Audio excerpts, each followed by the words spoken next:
Everybody, welcome to WTF Hammer Underworlds.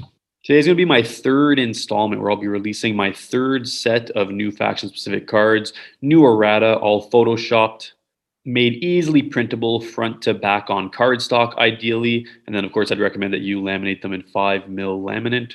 And I'll be attaching all of those files in the description so you can get access to all my Season 1, Season 2, and Season 3 house rule cards. And things that you just to know about these cards before you start rummaging through them is that they're meant to be play out of the box. So the whole purpose of these cards is that I made it so that each warband would have 12 universal cards. So as you know, Season 1, Season 2 do not have 12 universal cards. They have somewhere between 9 to 10 in their faction-specific decks.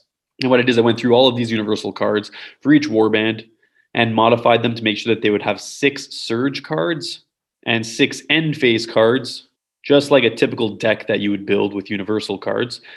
But I was very careful and I built them all alongside each other in order to make them balanced in terms of the amount of total glory points warbands can get. And I kind of decided that based on the strength of the fighter cards, their power cards. I really tried to do my best to make sure that each warband was as balanced as possible.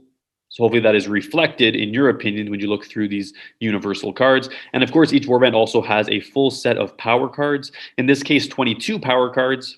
Obviously, I would have preferred to go with 20 power cards, but some warbands already had 11 gambits and 11 upgrades already released.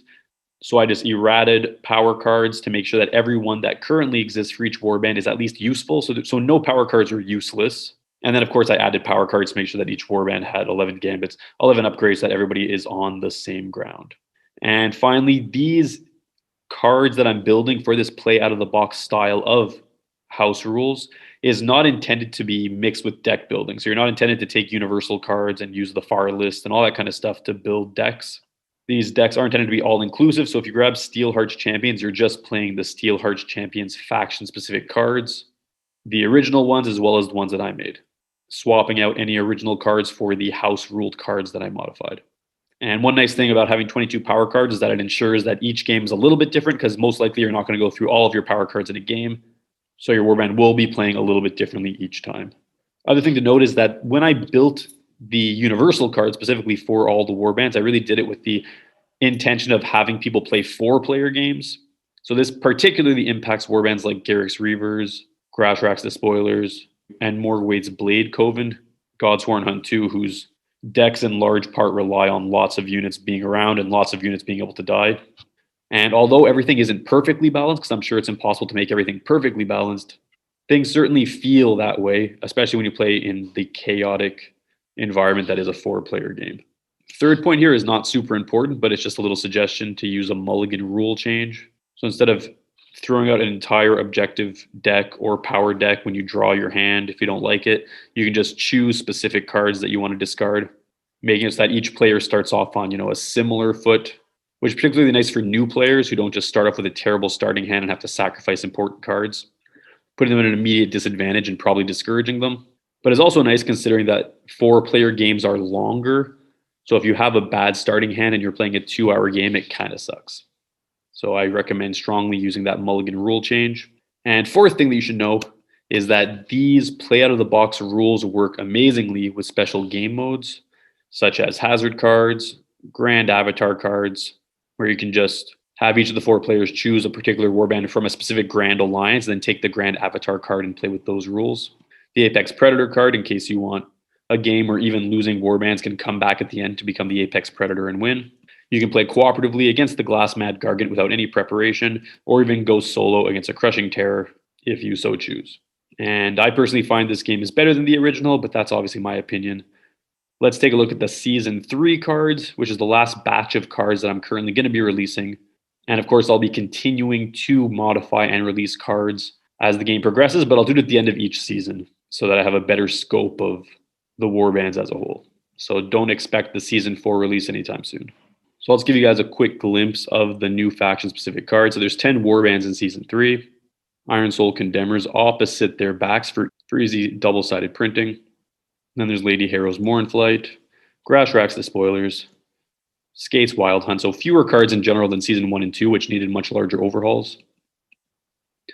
Rippa Snarlfangs and the Grimwatch, Hrothgorn's Man Trappers, the Wormsbat, who needed a few more modifications. Morgoth's Crushes, and Morgwaith's Blade Coven. I also modified certain fighter cards. So there's Iron Soul's Condemners, which in my iterations start with 2 block defense when uninspired. Grashrak, who has a spell attack action. Carthane, who I just applied the official errata to. Duke Crackmarrow, who I reduced to 3 wounds. And final content that I'll be sharing, which I released for season 1 and 2 as well. You guys can always check out those videos too if you want more thorough explanations. I'm not going into too deep explanations here because I've talked about it in my previous videos.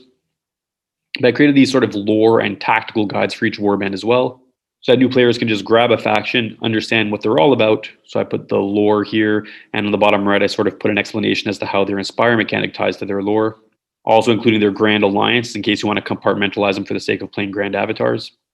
And furthermore, so I'll show you the back too. So this is Iron Soul's Condemners, Lady Harrow's Mournflight. On the back side of each of these lore and tactics guides are the tactics portion, where I provide basic tactics as to how you could place these units as well as boards during startup, and then a general strategy as to how to play them. And the strategy always centers around particular formats of play, whether it's aggression, position, control, defense, or magic. So in the case of Iron Soul's Condemners, for example, they're strong in aggression, position, and control. Defense, not so bad, although I didn't have a specific tactic that I felt was worth noting. And then obviously there's no magic. And this should help new players get off to the right start when playing a game, positioning their guys effectively so that when their power cards and objective cards eventually do pop up, they will be in a position to play them and to score them. And obviously I did the same thing for all the warbands in Season 3. So this is the back of Lady Harrow's Mournflight, and there's the front of Grashraks and Skates, the back of Grashraks and Skates, Grimwatch, Rippas, Hrothgorns, the Wormspat, and finally Morgoth's and Morgwaith's Blade Coven. So that basically covers the fruit of all my labor for this particular side project for the Play Out of the Box house rules. So in the description, I'm going to be linking them all in this video so it's convenient for you guys to get access to all the faction-specific cards, the fighter cards, and those little tactic lore printouts. And all of them are formatted in such a way that you can just print them out double-sided, like I said, ideally on cardstock. And then I'd recommend laminating them as well so that they can actually last the test of time. Took me a long time to prepare all of this stuff, but I do find that this format of play is very fun. It's very fast because you can just grab a warband and go. Anybody could play this way. It doesn't come with the headaches of deck building, which is very fun, but is also very intimidating for new players. It allows any player to sort of grab a warband and have a sense as to how to be competent with them and then be competitive instead of just getting smashed and then losing interest in the game. So whether or not you guys decide to play with these rules is up to you. I made them, I like them, so I'm just sharing them. So I hope you enjoyed this content, guys. If you have any thoughts or suggestions, please comment below. Please like and subscribe if you enjoyed, and I hope you all have a nice day.